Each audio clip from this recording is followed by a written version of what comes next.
Shock కొట్టిన విహారీకి హాస్పిటల్లో treatment జరుగుతూ ఉంటుంది. ఇకప్పుడు డాక్టర్ విహారీ బతకడం దాదాపు కష్టమేనని చేతులెత్తేయడంతో అందరూ కూడా ఎంతగానో ఏడుస్తూ ఉంటారు. అనవసరంగా ఈ ఊరికొచ్చి తప్పు చేశాము. ఈ ఊరికి రావడం వల్లే కదా నా కొడుక్కి ఈరోజు ఈ ప్రమాదం జరిగిందని చెప్పి యమున ఎంతగానో బాధపడుతూ ఉంటుంది. ఇక దాంతో కాదంబరి అలా అనకు యమున, మనం నమ్ముకున్న అమ్మవారు ఎట్టి పరిస్థితులను మనకి అన్యాయం చేయరు. ఖచ్చితంగా విహారీ ప్రాణాలతో తిరిగి మన ముందుకి ఎప్పటిలాగే నవ్వుతూ వస్తాడు అని చెప్పి అంటూ ఉంటుంది. లక్ష్మి ఎంతగానో ఏడుస్తూ, అమ్మ నువ్వే ఎలాగైనా సరే విహారీ గారిని కాపాడాలి. పొరపాటున విహారీ గారికి ఏదైనా జరిగితే నేను కూడా ప్రాణాలు వదిలేస్తాను అని చెప్పి లక్ష్మి ఆ అమ్మవారిని వేడుకుంటూ ఉంటుంది. ఇక అలా అందరూ కూడా విహారీ కోలుకోవాలని చెప్పి అమ్మవారిని వేడుకుంటూ ఉంటారు.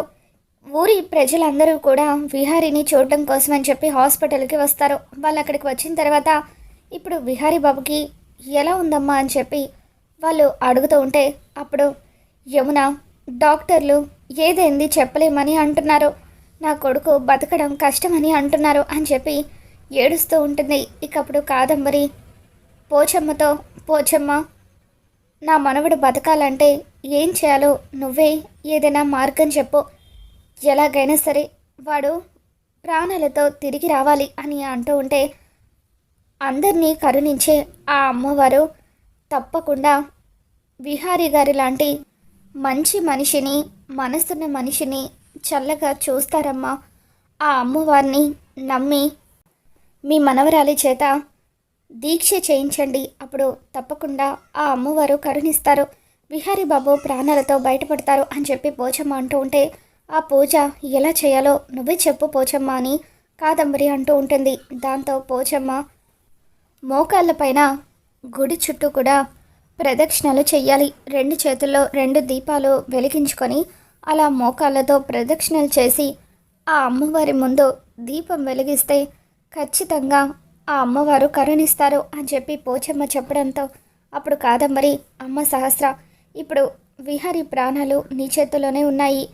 ఎలాగైనా సరే పోచమ్మ చెప్పినట్టుగా ఆ అమ్మవారి దీక్ష చేసి అమ్మవారు నీ మీద కరుణ చూపేలాగా చేసి నీ పసుపు కుంకుమలను నువ్వే కాపాడుకోవాలి అని కాదంబరి అంటూ ఉంటే, బావ నా ప్రాణం అమ్మమ్మ, బావ కోసం నేను ఏమైనా చేస్తాను, బావ బతకడం కోసం ఖచ్చితంగా నేను ఈ దీక్ష చేస్తాను అని చెప్పి సహస్ర అంటూ ఉంటే అప్పుడు పద్మాక్షి, సహస్ర ఆ అమ్మవారు నీ మాంగళ్యానికి పెట్టిన పరీక్ష ఇది, ఎలాగైనా సరే నువ్వు ఇందులో గెలవాలి, విహారిని కాపాడుకోవాలి అని చెప్పి అంటూ ఉంటుంది. తర్వాత అందరూ కలిసి సహస్రను గుడికి తీసుకొని వస్తారు. సహస్ర పసుపు బట్టలు ధరిస్తుంది. ఆ తర్వాత 2 చేతుల్లో 2 దీపాలు వెలిగించుకొని మోకాళ్ళ మీద ప్రదక్షిణలు మొదలు పెడుతుంది. అలా మోకాళ్ళ మీద నడవడం సహస్రకు చాలా కష్టంగా అనిపిస్తూ ఉంటుంది.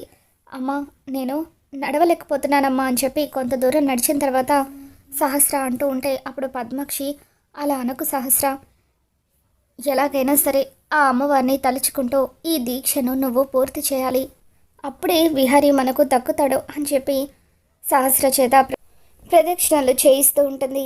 లక్ష్మి ఆ అమ్మవారిని వేడుకుంటూ, తల్లి దయచేసి సహస్ర అమ్మగారు చేస్తున్న దీక్ష ఫలించి విహారీ గారు ప్రాణాలతో బయటపడేలాగా చూడు తల్లి అని చెప్పి లక్ష్మి అమ్మవారిని వేడుకుంటూ ఉంటుంది.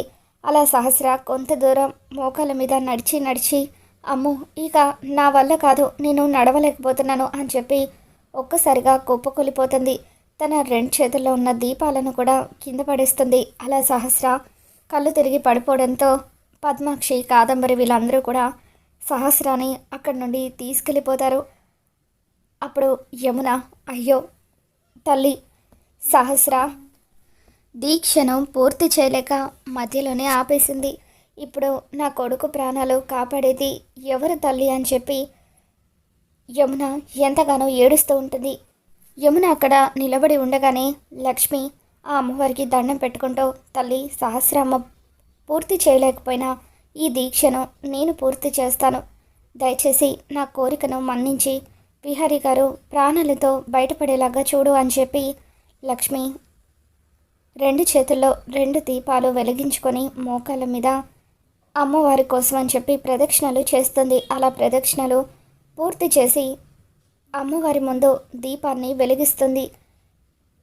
లక్ష్మి దీక్షను పూర్తి చేయడంతో అప్పుడు యమున లక్ష్మిని చూసి కన్నీళ్లు పెట్టుకుంటూ అమ్మవారికి దండం పెట్టుకుంటుంది. లక్ష్మి దగ్గరికి పరిగెత్తుకుంటూ వచ్చి లక్ష్మిని హగ్ చేసుకుని, నన్ను క్షమించు లక్ష్మి, నేను ఇన్ని రోజులు అసలైన కోడలనుకున్న సహస్ర ఈ దీక్షను పూర్తి చేయలేక మధ్యలోనే ఆపేసి వెళ్ళిపోయింది. కానీ నిన్ను విహారిని విడదీయాలనుకొని నేను ఎంతో పెద్ద తప్పు చేశాను.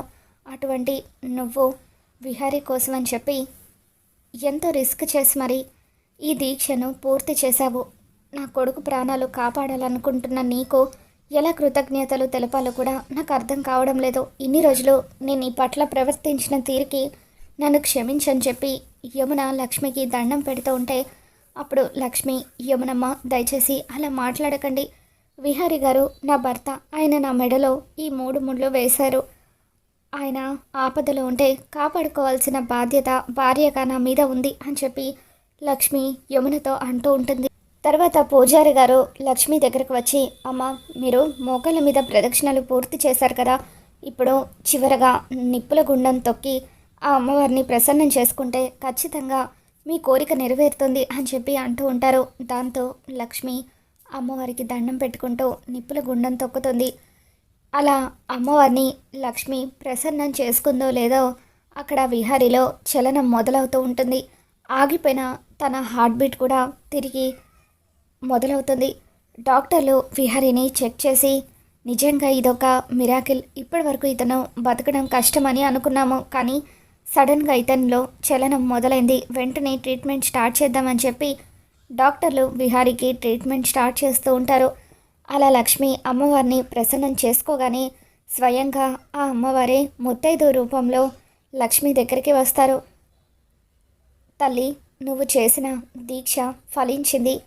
ఆ అమ్మవారు నువ్వు చేసిన దీక్షకు చాలా సంతోషపడ్డారు అని చెప్పి ముత్తైదు రూపంలో వచ్చిన అమ్మవారే స్వయంగా లక్ష్మి నుదుటిన కుంకుమ దిద్ది, నీ పసుపు కుంకుమలకు వచ్చిన ముప్పేమీ లేదు తల్లి, ఆ అమ్మవారు నీ పసుపు కుంకుమలను కాపాడింది అని చెప్పి ముత్తైదుగా వచ్చిన అమ్మవారు లక్ష్మికి చెప్పడంతో లక్ష్మి ఎంతగానో ఆనందపడిపోతూ ఆవిడకు దండం పెడుతూ ఉంటుంది. నిండు నూరేళ్ళు సుమంగలిగా వర్ధిల్లు తల్లి అంటూ ఆ అమ్మవారే లక్ష్మిని ఆశీర్వదించి అక్కడి నుండి మాయమైపోతారు. లక్ష్మి యమున ఇద్దరు కూడా దండం పెట్టుకుంటూ ఎదురుగా చూసేసరికి అక్కడ అప్పటి వరకు వాళ్ళతో మాట్లాడిన ఆవిడ లేకపోవడంతో వాళ్ళిద్దరూ కూడా ఆశ్చర్యపోతారు.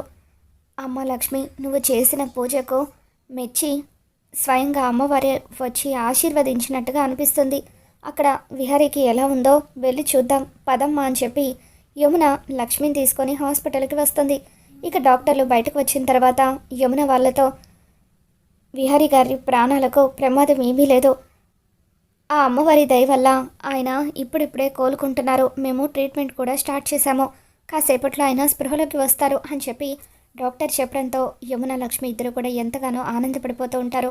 అమ్మ లక్ష్మి, నువ్వు చేసిన పూజ వల్లే ఈరోజు నా కొడుకు ప్రాణాలతో ఉన్నాడు అని చెప్పి యమున వస్తా వాళ్ళ ముందే లక్ష్మి చేతులు పట్టుకొని తనకి కృతజ్ఞతలు చెబుతూ ఉంటే అప్పుడు వస్తా, ఎన్నోసార్లు నీకు చెప్పాను కదా వదిన, విహారీ ప్రాణాలను లక్ష్మి మాత్రమే కాపాడుకోగలుగుతుంది, వాళ్ళిద్దరిది పవిత్రమైన బంధం, విహారీకున్న గండాలన్నీ కూడా లక్ష్మి తొలగిస్తుంది, లక్ష్మి విహారీ పక్కనున్నంతకాలం విహారీకి ఏమీ కాదు అని చెప్పి వస్తా అంటూ ఉంటుంది.